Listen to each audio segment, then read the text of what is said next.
On est content. On a fait ce qu'on avait à faire. On voulait se qualifier rapidement. On ne l'a pas fait sur le match de la RDC en prenant 6 points, mais les matchs d'hier nous ont permis d'être qualifiés avant le troisième match. Donc c'est positif. Ça veut dire qu'on devient régulier dans cette CAN à passer le premier tour, ce qui était rare il y a pratiquement 10 ou 15 ans. Donc voilà, on est en huitième de finale. Mais ce match, bien sûr, qui va être important. D'une, pour respecter l'adversaire, respecter la compétition. Et nous respecter nous-mêmes. On a envie, on va jouer à 20h, donc on n'aura pas d'excuses par rapport au match de 14h. On a envie de montrer un beau visage et de prendre les 3 points pour aussi prendre de la confiance avant les matchs couperets. Non, on se fixe des objectifs qui sont élevés. Donc, le premier, bien évidemment, c'était de se qualifier, c'est chose faite. Maintenant, c'est d'aller chercher la première place. Voilà, il faut pas se relâcher sur ce dernier match. Voilà, il faut rester compétitif. Et puis il y a d'autres équipes qui sont pas encore qualifiées. Donc il faut respecter ça aussi. Donc il faut jouer le jeu à fond. Mais voilà, nous on a notre objectif personnel qui est de finir premier. Donc plus important, c'est de faire un très bon match et de prendre les 3 points pour finir à la première place. Bon, on va faire un mixte. Non, on a toujours la même mentalité. Cette compétition 4 fois, encore hier, on voit des surprises.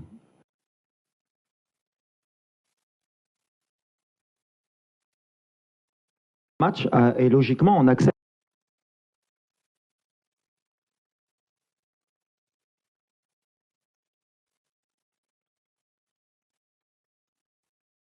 Il y a encore des gens qui vont jouer leur vie sur le dernier match. Nous, alhamdoulilah, on a déjà cette sécurité. Avant, on jouait jusqu'au 3e match pour se qualifier. Ça veut dire que les joueurs, ils ont fait le travail. Après, ce deuxième match, on n'est pas satisfait parce qu'on pense qu'on avait fait le plus dur en marquant et qu'en deuxième mi-temps, on n'a pas été à notre niveau. Mais avec l'honnêteté, je pense que jouer ce match à 14h, il était injouable pour personne.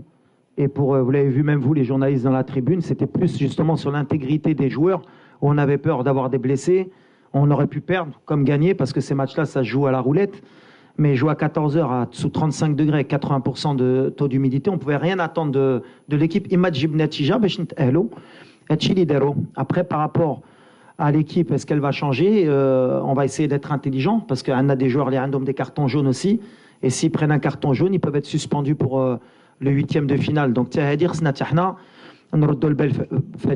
j'ai confiance aussi en mon groupe, c'est pour que tout le monde puisse donner quelque chose. Et la Zambie, bien sûr qu'on va les respecter. C'est une équipe parce qu'elle a besoin de se qualifier, donc ça va pas être un match facile. On a vu hier, tout le monde joue le jeu. On a vu l'Égypte jusqu'à la dernière minute, ils auraient pu être éliminés. Le Ghana, jusqu'à la dernière seconde, ils étaient qualifiés. On va respecter la compétition parce que quand on ne respecte pas la compétition, à un moment donné, on va le payer. Donc voilà, on est sportif, on est fair play. On va essayer de mettre la meilleure équipe possible par rapport à ce 3e match, en équilibrant, mais en voulant finir premier parce que Gina Bachinkono premier, je l'ai toujours dit, on essaie de changer la mentalité. On ne regarde pas contre qui on va tomber, on regarde qu'il faut finir premier avec 7 points.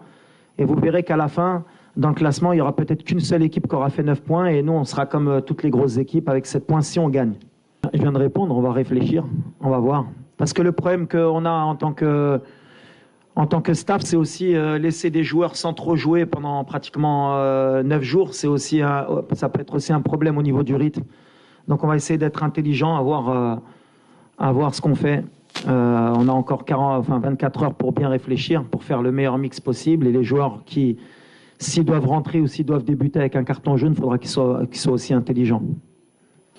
لا ما شوف كنبغيو نبدلوا ديما نبدلوا لا مونتاليتي ديال اللاعب مغربي.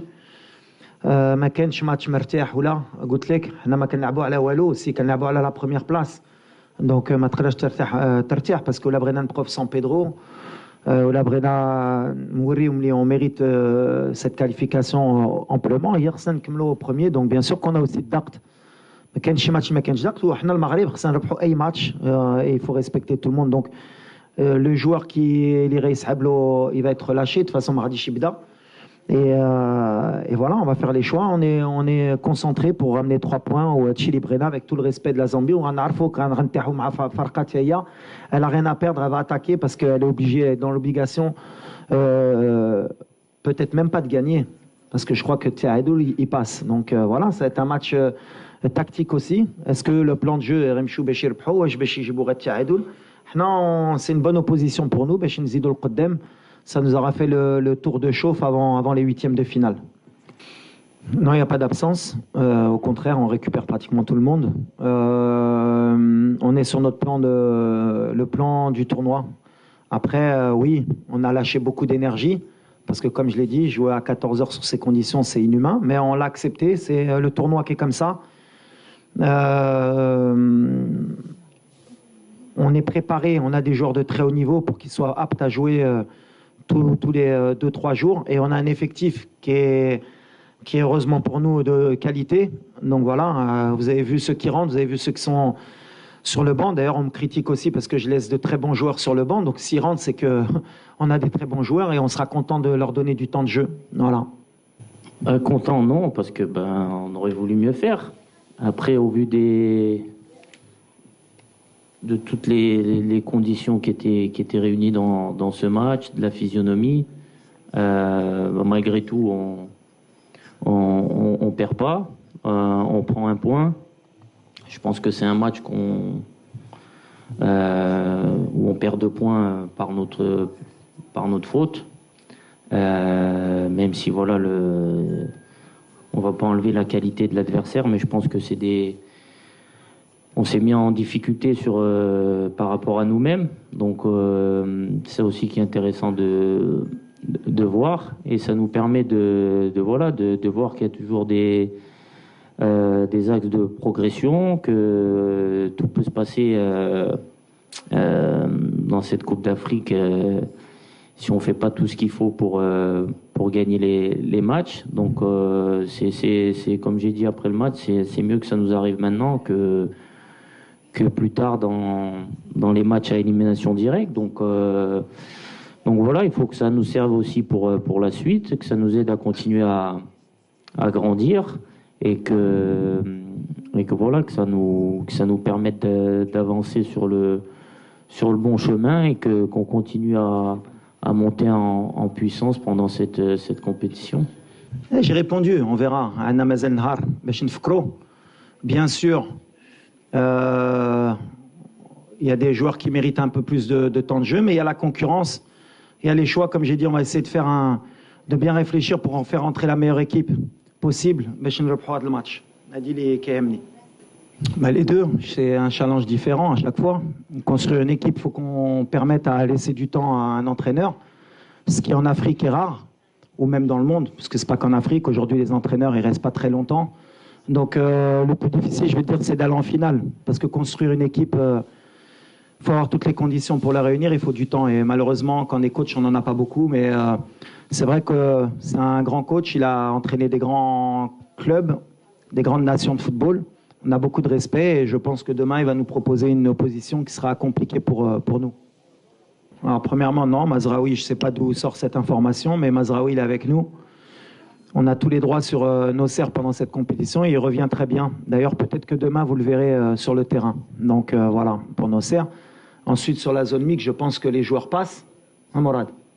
Les joueurs passent. Après, ils sont dans leur droit de s'arrêter ou pas s'arrêter, mais ça, c'est au choix du joueur. On ne peut pas les obliger non plus à s'arrêter. Mais je passerai le message pour qu'il y ait le plus de joueurs possible qui puissent répondre à vos questions. Déjà, je pense qu'on en a fait un peu trop, parce que mine de rien, des échauffourées comme ça en fin de match, ça existe pratiquement tout le temps dans le football. La dernière Coupe du Monde, je m'en rappelle, il y avait un Pays-Bas-Argentine, et je pense que c'était pire que ça. On n'en a pas fait autant. Je pense qu'il n'y a pas eu de coup de donné, il y a eu juste des séparations, il y a eu peut-être des tirages entre certains joueurs, mais comme on a dit, c'était peut-être dû à la tension, à la chaleur, à l'envie de gagner. Mais c'est vrai que cette polémique pendant 48 heures, elle a été, je pense, un peu trop exagérée de toutes parts. Mais ça ne va pas nous affecter. Je pense que ça affectera personne. C'est un match de football. Ça s'est bien terminé à la fin. Il y a eu le respect entre les coachs, entre les joueurs. On se connaît. Et ce qui est dommage, et c'est bien que vous me demandez, c'est ce qui s'est passé après le match. De pouvoir avoir voulu me ramener dans un débat comme quoi j'avais eu des propos racistes. Je pense que c'est honteux, tout simplement. Et je défendrai mon image jusqu'au bout parce que c'est pas celle que je donne depuis de nombreuses années et c'est pas celle que je veux qu'on me donne. Malheureusement, avec les réseaux sociaux, avec ce qui se passe dans le monde, avec la haine qu'il peut avoir des deux côtés, parce que bon, j'ai reçu des messages, moi aussi racistes, des messages de mort, mais je pense que le joueur, malheureusement, lui aussi peut-être de son côté. Ça montre qu'on est dans des extrémités pour des matchs de football et c'est honteux et c'est pas possible. Mais ça montre aussi qu'en Afrique encore, à la Coupe du Monde, on était tous ensemble, on représentait l'Afrique et malheureusement, quand il y a une compétition comme la Coupe d'Afrique, dès qu'il y a des oppositions de style, on essaye de ramener ou à la couleur de peau, ou à la religion, ou à d'autres choses. Il faut qu'on évolue si on veut que notre continent progresse. Il faut qu'on soit honnête avec nous-mêmes si on veut qu'on avance. Mais vous ne tomberez jamais sur quelqu'un qui va attiser le feu. Il y a eu des choses qui se sont dites après le match qui sont irréelles, et je le répète, et moi-même j'ai demandé à être entendu par la CAF. Voilà, j'ai jamais eu insulté le joueur, qu'il le veuille ou pas. C'est pas dans mon éducation, ça n'a jamais été dans ce que je fais. Ce que j'ai fait après le match, je le fais tout le temps, serrer la main de l'entraîneur, de l'arbitre et des joueurs. Peut-être, malheureusement, quand je lui ai serré la main et qu'il ne me regardait pas dans les yeux, j'aurais dû laisser passer. Mais moi, j'ai cette éducation et toujours ce moment où j'aime bien qu'on me regarde. Peut-être qu'il y avait un peu de tension. Lui, il ne l'a pas accepté. C'est comme ça, mais c'est le football. Ce que j'ai appris de ça, c'est que la prochaine fois, j'irai serrer la main de l'entraîneur et de l'arbitre et je me mêlerai plus des joueurs. C'est comme ça, mais ça m'a déçu parce que ça touche plutôt ma famille. Quand vous êtes quelqu'un qui combattait ce genre de choses toute votre vie et qu'en face, c'est une parole contre une parole et en plus le joueur, malheureusement, parce qu'il faut aussi le défendre, c'est que dans son interview, jamais il a parlé de racisme. Jamais. Mais c'est là qu'on voit que la société, elle est malade. À partir du moment où il a dit, il a eu des mots que je ne peux pas répéter, ils sont partis tout de suite sur une couleur différente, donc il a dû dire quelque chose de raciste. Et ça s'est envenimé, que ce soit du côté congolais ou marocain. Et il y a des gens qui sont mauvais des deux côtés. Malheureusement, c'est l'être humain. Moi, je suis là pour calmer les choses. Il ne s'est rien passé de plus que d'une échauffourée d'une fin de match. Un joueur frustré, un entraîneur frustré. C'est terminé pour moi. Place au football, on se concentre. Il y a une CAN, c'est une fête. C'est une des meilleures CAN peut-être de l'histoire. On continue à avancer.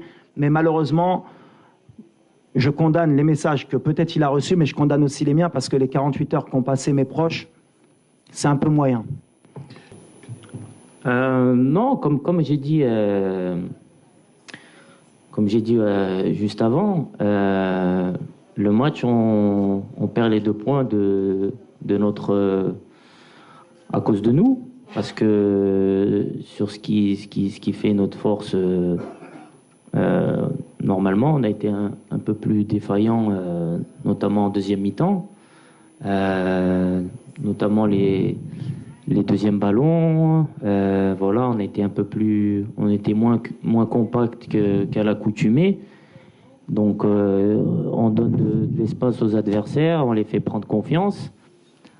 Donc voilà, après est-ce que l'aspect physique par rapport à la chaleur ça a joué, j'ai envie de dire que j'espère que c'est le cas. Autrement dit, ça veut dire que voilà, ce match était très compliqué d'un point de vue physique par rapport au fait de jouer à 14 heures. Voilà, parce qu'après, les joueurs, voilà, nous sur le terrain, je pense que personne n'a triché, l'état d'esprit il est bon. Quand on voit les données GPS d'après-match, on voit que tout le monde a couru, tout le monde a fait les efforts à haute intensité. Mais voilà, après, il faut pas se cacher derrière des excuses, mais c'est vrai que c'était très très compliqué.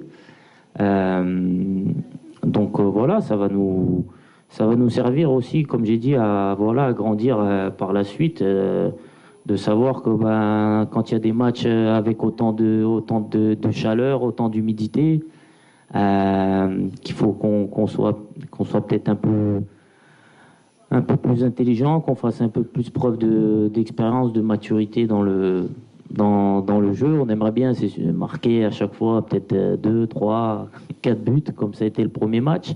Mais des fois, il faut savoir faire le dos rond et se contenter du 1-0. Si on prend les 3 points, même dans la difficulté, ça, c'est des choses qui sont bien. Donc ça va nous servir. Et pour la deuxième question, ben écoutez, bon voilà, je pense qu'en tant que capitaine, c'est normal que je m'arrête. Bon, je ne vais pas m'arrêter pour tout le monde parce que sinon ça va être long, mais au moins pour 2-3 questions, peu importe que ça soit après un bon ou un mauvais résultat. Donc vous faites aussi votre métier, donc c'est normal. Après, voilà, il faut comprendre aussi les joueurs de temps en temps, la frustration. Vous avez vu la physionomie du match, c'était compliqué. On est des compétiteurs, on a envie de gagner, donc il y a de la déception des fois. Donc voilà, j'espère que le prochain match, il y aura plus de joueurs qui s'arrêteront. Et comme ça, peut-être que moi, ça me permettra de répondre à moins de questions aussi. C'est pas forcément voulu, mais par l'obligation des choses, on a des joueurs de talent côté droit qui se complètent très bien entre Asdine, Achraf et Hakim. Ils ont des habitudes. Ça a été le côté fort aussi à la Coupe du Monde. Maintenant, c'est vrai que ça fait un an, on aurait voulu plus développer ce côté gauche, mais avec les absences pendant toute l'année qu'on a eu entre Bouffal, entre Mazraoui, entre plein de choses où on a essayé Mazraoui au milieu, on n'a pas eu le temps de faire progresser cette animation à gauche. C'est un combat qu'on a pour pouvoir avoir plus de certitude, qu'on puisse attaquer des deux côtés. Mais après, en même temps, quand vous avez ce genre de joueur, forcément, le ballon, il est attiré de ce côté-là. Maintenant, il faut qu'on arrive à trouver le juste milieu pour que ce ne soit pas non plus une problématique pour l'équipe de vouloir toujours attaquer de ce côté-là. Ouais, bon, par rapport à la compétition, bien sûr, Akhtar Kantaoulou, Akhtar, il y a de la frustration parce que Katbra flottel, on est en concentration, il fait chaud, mais alhamdoulilah, on est dans de très bonnes conditions. La fédération nous a mis les moyens, on est dans un cadre idéal, et honnêtement, je pense que ça aide aussi dans la bonne ambiance de l'équipe. Donc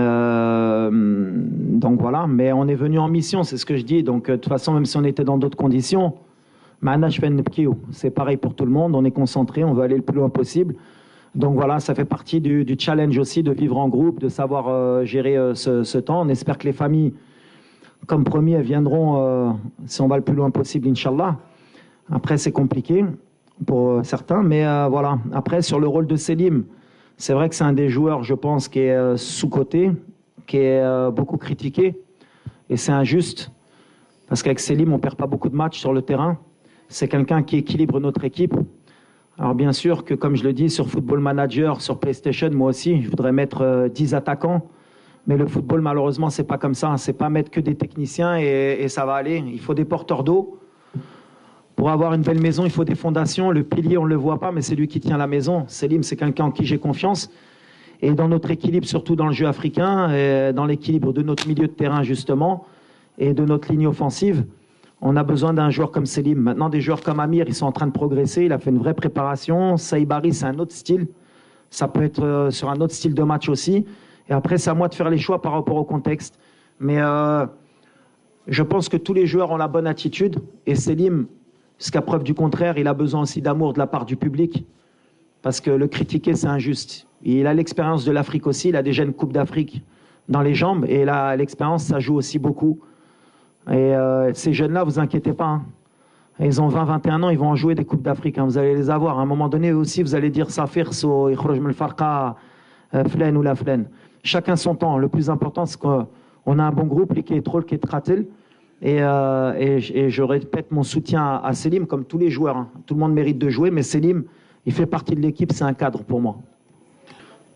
Ben, c'est vrai qu'on a déjà beaucoup de binationaux aussi dans notre équipe. On a cette double culture et je l'ai toujours dit et je le répéterai. Pour moi, c'est une chance. C'est une chance parce que voilà, on a vécu dans différents pays, on a connu beaucoup de cultures. On a grandi avec, surtout moi à Paris, dans une société multiculturelle aussi. Donc voilà, on connaît beaucoup la mentalité de chez nous, d'autres pays, et c'est une force pour moi. Et ça me permet aussi justement, moi, dans mon groupe, de comprendre aussi mes joueurs, parce que voilà, on a peut-être le même parcours d'immigration, d'enfants d'immigrés, d'avoir cette double culture, de savoir vivre avec, et je pense que c'est une force. La deuxième question. Ouais, mais en tant que coach, déjà moi j'ai eu la chance d'avoir fait mes gammes en France. Voilà, on connaît le système français sur la formation, sur le côté tactique. J'ai eu la chance aussi d'évoluer en Espagne où ça m'a aussi donné d'autres idées de jeu, d'autres moyens aussi de voir le football. Voilà, j'essaye de prendre le meilleur des deux côtés de mon côté footballistique. Et puis j'ai eu la chance aussi d'entraîner surtout au Maroc où j'ai aussi pris l'expérience du jeu africain et de la Botola qui m'a appris aussi à gérer beaucoup de choses. Donc on va dire que je suis un peu multifonction. Mais comme j'ai dit par rapport à mes origines, c'est aussi une force pour moi d'avoir connu ma formation en Europe et d'avoir grandi en tant qu'entraîneur en Afrique. Non, la préparation des Mziane, la compétition qui a déjà au mois de janvier. On est en été ici, on est en hiver en Europe. L'hiver, mais chez Wolfo, il leur faut aussi un temps d'adaptation. C'est pas comme au Qatar où on est arrivé les températures avec les stades aussi climatisés à Ounona. Donc voilà, on est sur de l'adaptation aussi. Et c'est pas une excuse au Ran Aouda. On cherche pas d'excuses. Le match à 14h, bien sûr, qui nous a fait mal. Mais malgré ça, je retiens toujours le positif, c'est que même quand on est moyen, même quand on ne propose pas ce que vous attendez, on ne perd pas. On est solide contre des équipes qui ont envie de nous battre et qui sont surmotivées. Ça veut dire qu'on grandit en tant qu'équipe. Mais la stratégie, elle est simple. À partir de maintenant, Inch'Allah, on n'a que des finales. On a un effectif qui est préparé. On a envie d'aller le plus loin possible. Et Brennan Farho, Chiab Dialna, on est en mission Kanaouda. On est en mission, on va donner le maximum. En tout cas,